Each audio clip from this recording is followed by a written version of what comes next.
Hello बच्चों, next question है। अब हम कुछ रीजनिंग टाइप के क्वेश्चन करेंगे। ये क्वेश्चन पेपर में पूछे जाते हैं maximum time. The ionization enthalpy of nitrogen is more than that of oxygen. अब ये आयनाइजेशन इंथैल्पी नाइट्रोजन की ज़्यादा होती है ऑक्सीजन से, तो इसको एक्सप्लेन करना है आपने। तो इसमें क्या है, जैसे कि आपको पता है एटॉमिक नंबर नाइट्रोजन का क्या होता है, 7, 2 और 5। मतलब ये न्यूक्लियस है, फर्स्ट शेल में 2 इलेक्ट्रॉन और सेकंड शेल में 1 2 3 4 5 इलेक्ट्रॉन। ठीक है। और इलेक्ट्रॉनिक कॉन्फ़िगरेशन क्या होती है इसकी, 1s2 2s2 2p3। ठीक है, 1s2 2s2 2p3। मतलब क्या है, जब आप इलेक्ट्रॉनिक कॉन्फ़िगरेशन फिल करोगे इसकी, तो फर्स्ट शेल में 2 इलेक्ट्रॉन, 1s में 2s में भी 2 इलेक्ट्रॉन हैं, और जो p ऑर्बिटल है, p ऑर्बिटल में एक एक सिंगल इलेक्ट्रॉन फिल हो जाएगा।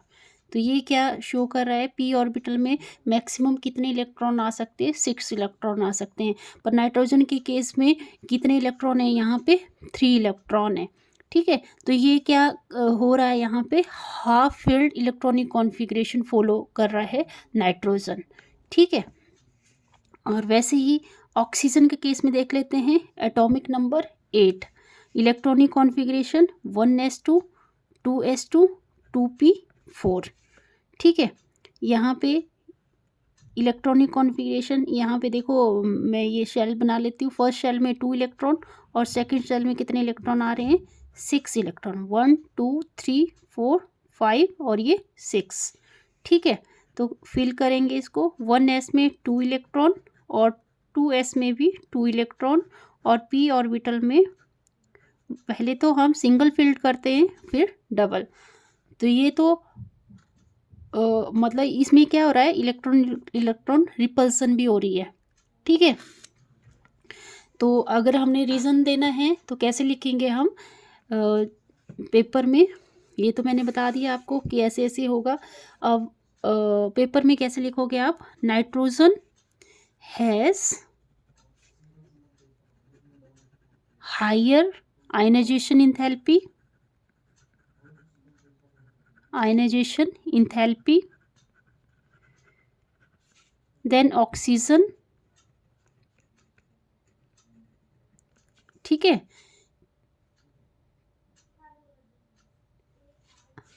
एक्सेप्शनल केस है ये, ionization than oxygen, because nitrogen contain exactly half filled, nitrogen contain exactly half filled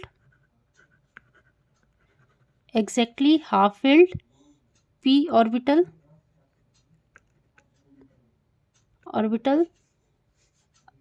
such an arrangement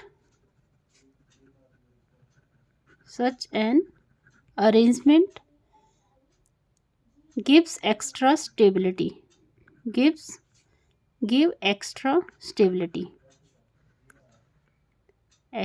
stability to the atom।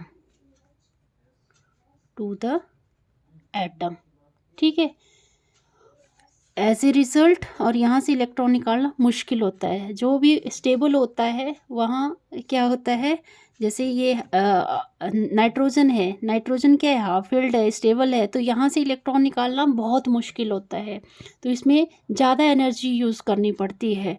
मतलब आयनाइजेशन एनर्जी की जो वैल्यू है वो ज़्यादा आती है नाइट्रोजन के केस में, और ऑक्सीजन के केस में कम आती है। As a result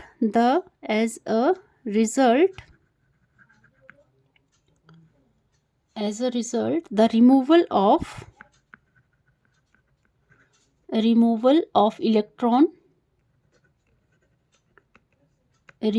of electron become difficult, and hence ionization enthalpy is high, and hence ionization energy या एंथैल्पी इज हाई। ठीक है, आई होप आपको ये समझ आया होगा। फिर नेक्स्ट क्वेश्चन कर लेते हैं, इससे रिलेटेड एक दूसरा क्वेश्चन भी है जो मैक्सिमम टाइम पेपर में पूछ लिया जाता है।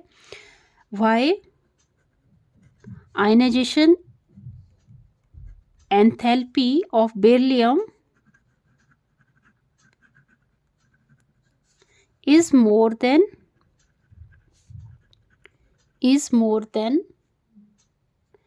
that of boron,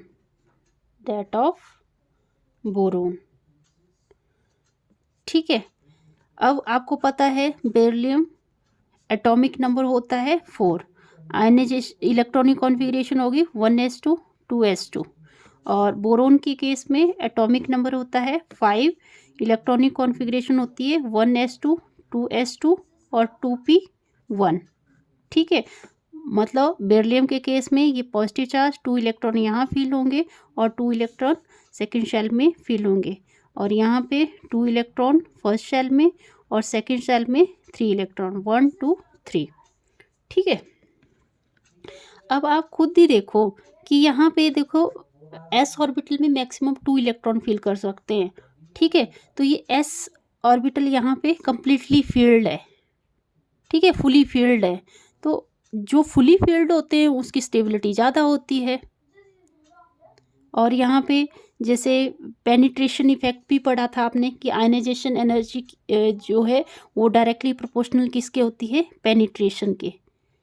पेनिट्रेशन मतलब जो पेनिट्रेशन मतलब क्लोजनेस, मतलब न्यूक्लियस और जो आउटर मोस्ट शेल है वो कितना क्लोज है।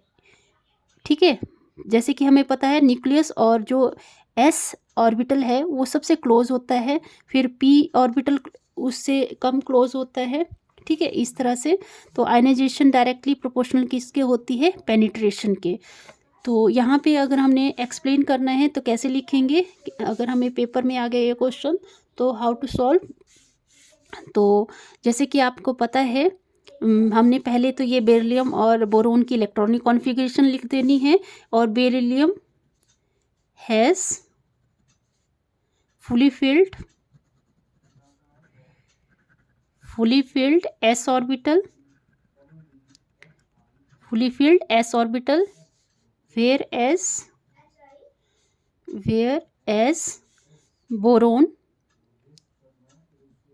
whereas boron has incompletely filled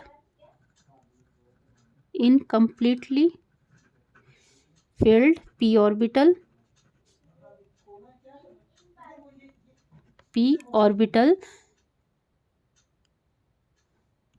so this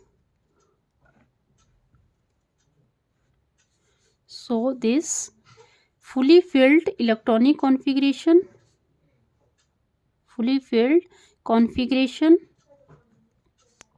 makes beryllium more stable than boron।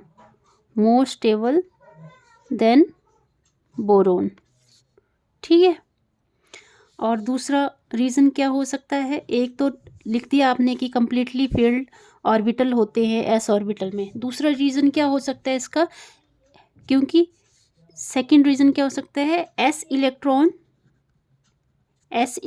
क्या होते हैं, मोर क्लोज होते हैं न्यूक्लियस के। जो एस इलेक्ट्रॉन है वो सबसे क्लोज क्या है, न्यूक्लियस के हैं।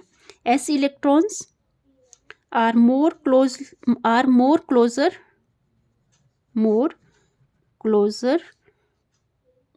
towards the nucleus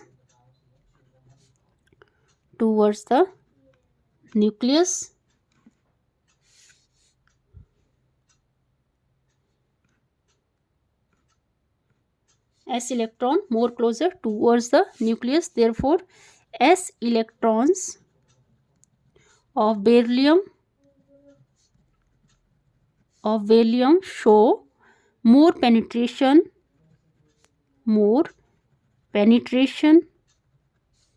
towards the nucleus,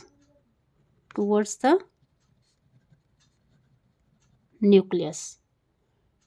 ठीक है, जैसे कि आपको पता है, more the penetration effect more will be the ionization energy.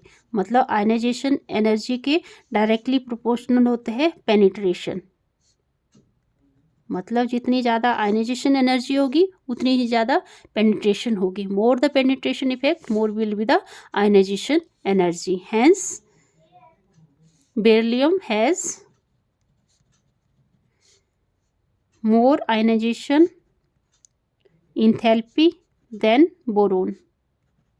Okay, I hope आपको समझ आया होगा ये वीडियो। अगर समझ आया तो प्लीज़ चैनल को लाइक करें, सब्सक्राइब करें और ज़्यादा से ज़्यादा शेयर करें। Thank you.